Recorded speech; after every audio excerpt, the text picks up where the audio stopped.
Hello, Reyna number 20. Kamusta? Hi, good evening. Okay naman. Oo. Kinakabahan. Pero handa ka na ba para sa iyong final question? Yes, dahil ready ka na? At handa na rin ang ating mga hurado. Ito ang katanungan. If you were given the opportunity to showcase one aspect of your culture here in our municipality, Hagonoy to international tourists, which would you choose and how would you present it in a way that truly reflects its significance and uniqueness? Tatagalugin ko. Kung bibigyan ka ng pagkakataong maipakita sa mga dayuhang turista ang isang aspeto ng iyong kultura dito sa ating bayan ng Hagonoy, alin ang iyong pipiliin at paano mo ito ipapakita sa paraang tunay na sumasalamin sa kahalagahan at natatanging katangiang ito? Good evening, everyone. To be loved is to be known. I believe that if I would be given the chance to represent my town, Hagonoy, Bulacan, to the people in to the international stage, I would probably bring my cultural identity as a whole. Cultural identity, we are known for two things, two elements, air and water. Air and water have been originated ever since even before Spanish colonial times. We have been deeply rooted to our nature by water, and that's given us so much livelihood. And our faith reflected to our decisions, to our values, and the beliefs that guides us through our everyday lives. And that not only reflects that love to our cultural identity, if we have the knowledge to know our culture, to know our arts and our history, then we can relieve and expand this love not just to ourselves, but to the whole community, to our town, Hagonoy, Bulacan. And if I were to be given the chance to express this to the international stage, I would educate people that our culture teaches us to love our religious celebrations and to still practice it until this day. Secondly, our arts, our love expands to creativity. As an artist myself, I love the fact that I can express it. I can express my love for Hagonoy emotionally and through performance and storytelling. And through our history, we can learn from our past, and that brings a really strong really strong aspect that we can be proud and take pride on. Thank you. Thank you so much, Reyna number 20.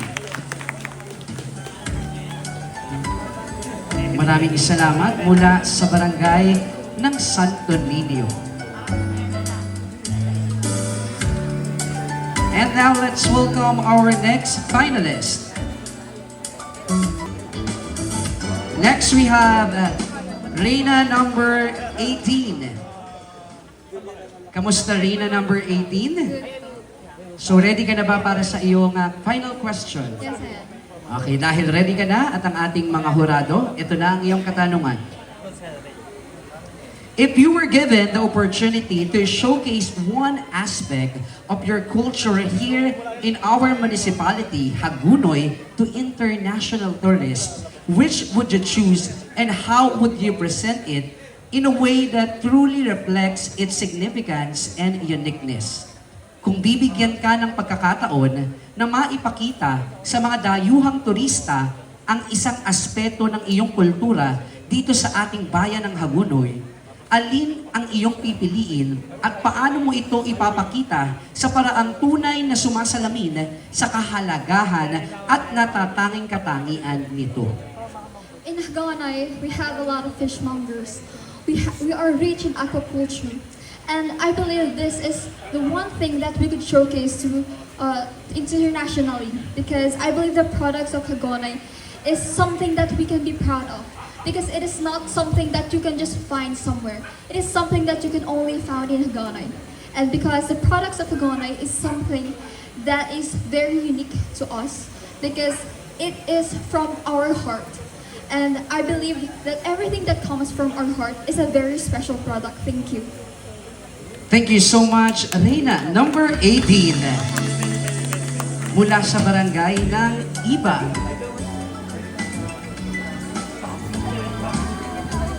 Hello, Reyna number 17. Kamusta? Okay lang po. Ayan, ready ka na ba para sa iyong katanungan? Medyo. Medyo. Pero ready mo na yung sarili mo dahil sasabihin ko na at babanggitin ko na ang final question. If you were given the opportunity to showcase one aspect of your culture here in our municipality, Hagunoy to international tourists, which would you choose and how would you present it in a way that truly reflects in significance and uniqueness? Kung bibigyan ka ng pagkakataon na maipakita sa mga dayuhang turista ang isang aspeto ng iyong kultura dito sa ating bayang Hagunoy, alin ang iyong pipiliin at paano mo ito ipapakita sa paraang tunay na sumasalamin sa kahalagahan at natatanging katangian nito?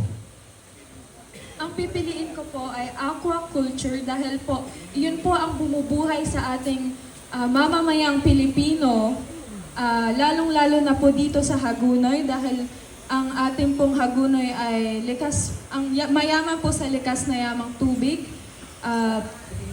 Yun lamang po. Maraming salamat.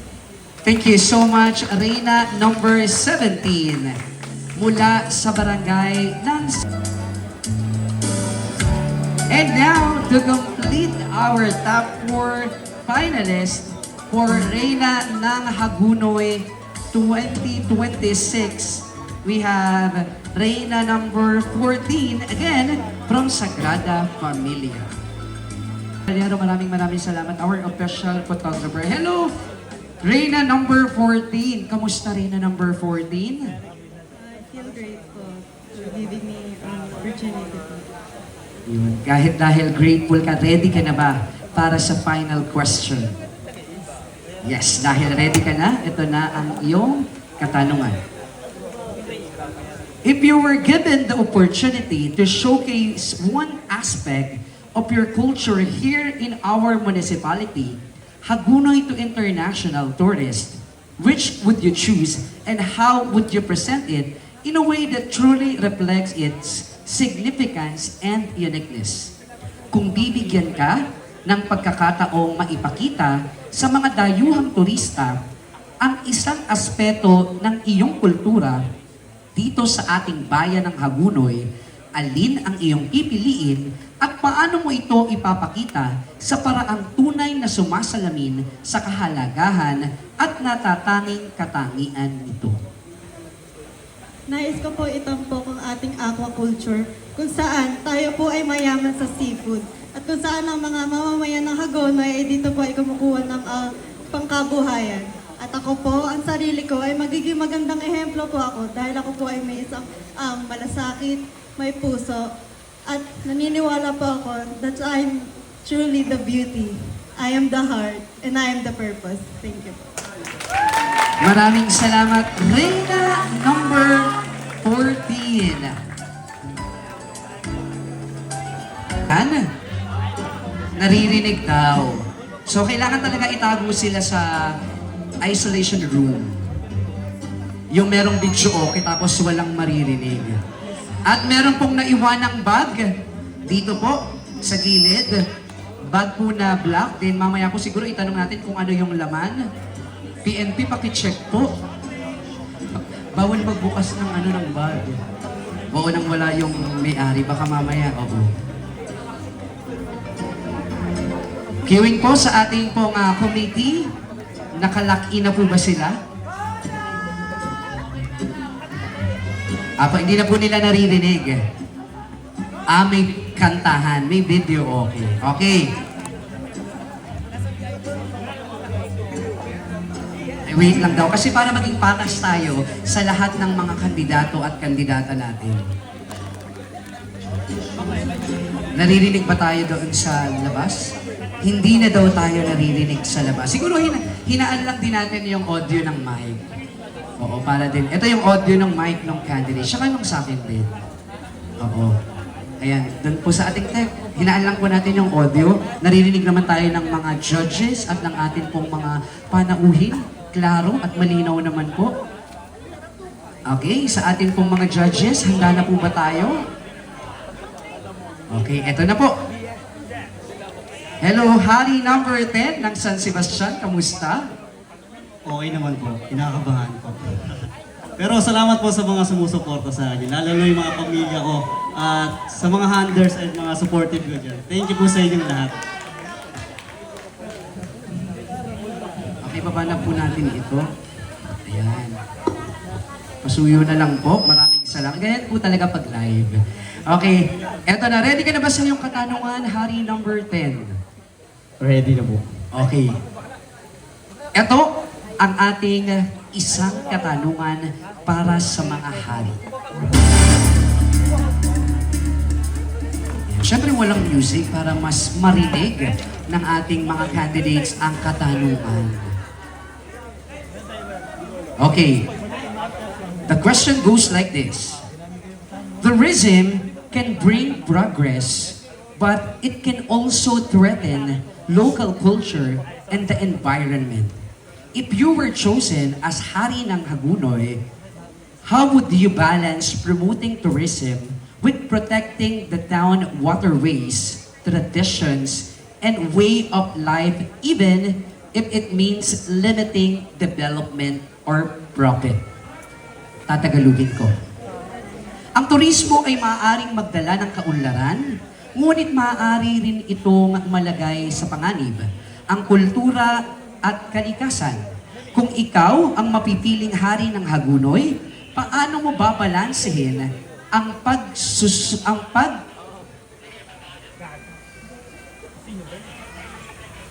paano mo babalansehin ang pagsusulong, ayun, ang pagsusulong ng hari ng Hagunoy o ng turismo at ang pangangalaga sa mga yamang tubig, tradisyon at pamumuhay ng bayan, kahit pa nangangahulugan ito ng paglilimita sa pag-unlad. Okay, uulitin ko para mas maayos. Ang turismo ay maaaring magdala ng kaunlaran, ngunit maaari rin itong maglagay sa panganib ang kultura at kalikasan. Kung ikaw ang mapipiling hari ng Hagunoy, paano mo babalansehin ang pagsusulong ng turismo at ang pangangalaga sa mga yamang tubig, tradisyon at pamumuhay ng bayan kahit pa mangangahulugan na ito ay paglilimita sa pag-unlad? Para di ba meron tayong kasabihan na Bahagunoy. So paano ko kaya makakapagsulong para sa turismo ng bayan ng Hagunoy? Bilang isang hari ng Hagunoy, gagamitin ko po ang aking mga social media platform upang ipakita ang iba't ibang uri ng ganda ng sining ng bayan ng Hagunoy. Gagamitin po natin ito sa mga mabubuting paraan sa pag-post ng ating magagandang tahanan dito sa ating bayan ng Hagunoy. Dahil ang bayan ng Hagunoy ay pinagpala ng langit na talagang babalik-balikan at ito po ang ating yaman na dapat pagkaingatan. Maraming salamat po. Maraming salamat, Hari ng San Sebastian, Hari number 10. Maraming salamat. Eto na, si Hari number 6 mula sa barangay San Nicolas. Hello, Hari number 6, kamusta? Okay naman po at masayang masaya. Yan ay representa ko ang aking barangay ngayon. Ready ka na ba para sa iyong final question? Handa-handa. Handang-handa na si Hari number 6. Dahil handa ka na, katahimikan po. Ito ang katanungan. Tourism can bring progress, but it can also threaten local culture and environment. If you were chosen as Hari ng Hagunoy, how would you balance promoting tourism with protecting the town's waterways, tradition, and ways of life, even if it means limiting development or profit? Tatagalugin ko. Ang turismo ay maaaring magdala ng kaunlaran, Ngunit maaari rin itong malagay sa panganib ang kultura at kalikasan. Kung ikaw ang mapipiling hari ng Hagunoy, paano mo babalansehin ang pagsusulong ng turismo at ang pangangalaga sa mga yamang tubig, tradisyon at pamumuhay ng bayan, kahit pa mangangahulugang ito ng paglilimita sa pag-unlad? Bilang isang kabataan sa modernong panahon, inihikayat ko po ang bawat kabataan na kaedad ko na ibalik ang bawat kultura. Ayun ang ating pasikatin para mas lalong makilala ang Hagunoy sa paggawa ng pawid, sa bangus, sa mga sinaunang trabaho tulad ng pagbibilad ng tinapay, mga kagawian, kultura, tradisyon, indakan, kung saan mas nakikilala ang Hagunoy at higit sa lahat sa sining at kultura.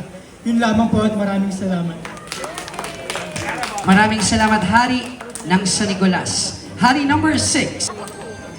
Next, Hari number 9. Kamusta, Hari number 9? Okay lang po. Kinakabahan? Huwag kang kabahan. So, kinakabahan ka, pero handa ka na ba para sa iyong final question? Yes po, ang tahan namin. Okay, dahil handa ka na, ito ang katanungan. Go Aldrin! Quiet po. Tourism can bring progress, but it can also threaten local culture and the environment.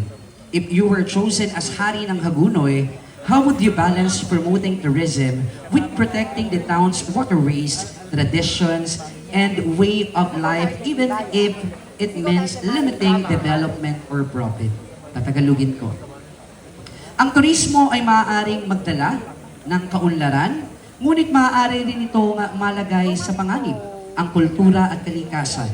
Kung ikaw ang mapipiling hari ng Hagunoy, paano mo babalansehin ang pagsusulong ng turismo at ang pangangalaga sa mga yamang tubig, tradisyon at pamumuhay ng bayan kahit pa nangangahulugang ito ng paglilimita sa pag-unlad?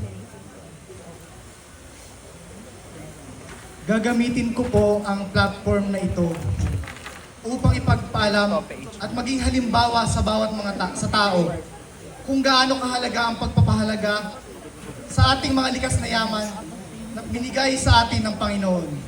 Sa pamamagitan ng aking mga aksyon at pagsuporta sa mga programang nagbibigay ng tulong sa ating mga kalikasan, ay magagamit ko ito upang hindi lang makilala ang bayan ng Hagonoy sa mga problema gaya ng pagbaha dahil sa kung ano at tinataglay ng likas na yaman na talaga namang mapagkakalat natin sa iba't ibang lugar. Dahil naniniwala po ako ng Hagonoy ay bayang pinagpala ng langit. Yun lamang po at maraming salamat.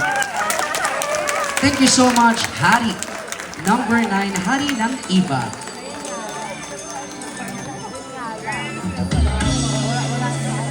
Next, our last finalist, Hari number 13, Hari ng San Miguel. Hello, Hari ng San Miguel, Hari number 13, kamusta? Good evening po. Doing fine actually. Okay, ready ka na ba for your final question? Yes. Okay, dahil handa ka na, ito na ang ating katanungan. Quiet po. Tourism can bring progress, but it can also threaten local culture and the environment. If you were chosen as Hari ng Hagunoy, how would you balance promoting tourism with protecting the town's waterways, tradition, and way of life, even if it means limiting development or profit? Tagalog, ang turismo ay maaaring magdala ng kaunlaran, ngunit maaari rin itong malagay sa panganib ang kultura at kalikasan. Kung ikaw ang mapipiling hari ng Hagunoy, paano mo babalansehin ang pagsusulong ng turismo at pangangalaga sa mga yamang tubig, tradisyon at pamumuhay ng bayan kahit pa mangangahulugan ito ay paglilimita sa pagkunlad? Thank you so much. As a tourism student, I believe that the culture and traditions are the heartbeat of the nation. That's why, as a tourism student, I want to be an advocate of having a local link between the society, the youth, and the community to creating more valuable lessons about the culture that we have here in Hagunoy. Naniniwala po ako na wala po sa budget ang yabong ng ating kultura. Naniniwala po ako na kung ating po pagtutuunan ng pagtuturo po sa mas mga nakakabata po ang mga ating nakasanayan at kultura, ay mas lalo pa po nitong mapapalawak. Especially in today's culture. We are youth and we do have access to social media. That's why therefore we would be able to share more to different places yung kung ano man po yung meron ang ating kultura. And meron na pong nakadikit na tabu sa pangalan ng Hagonoy. And that's what I want to change. We should create and break the taboo. Naniniwala po kasi ako na ang bayan ng Hagonoy ay hindi lang po dapat natututunan or nakikilala bilang Bahagonoy, kundi sa mga makukulay nitong kultura, gaya na lang ng pananampalataya natin sa Diyos, sa mga kapistahan, at syempre sa mayabong nating mga palaisdaan. At kung papalarin man po ako maging hari ng Hagonoy ngayon, ay taas loob ko pong irerepresenta ang bayan ng Hagonoy sa darating na singkaban. Dahil naniniwala po ako na hindi po ako nagmula sa isang simpleng bayan. Ako po ay nagmula sa bayang pinagpala ng langit, ang bayan ng Hagonoy. Maraming salamat po. Thank you so much, Hari number 13.